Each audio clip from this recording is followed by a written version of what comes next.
وآخر دعواهم أن الحمد لله رب العالمين۔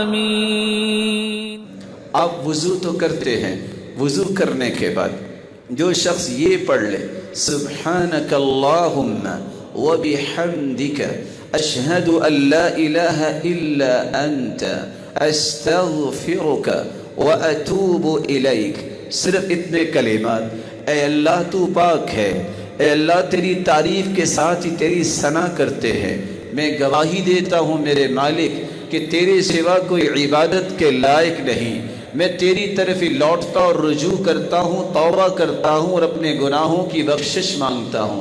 اتنے مبارک کلمات کہہ دے۔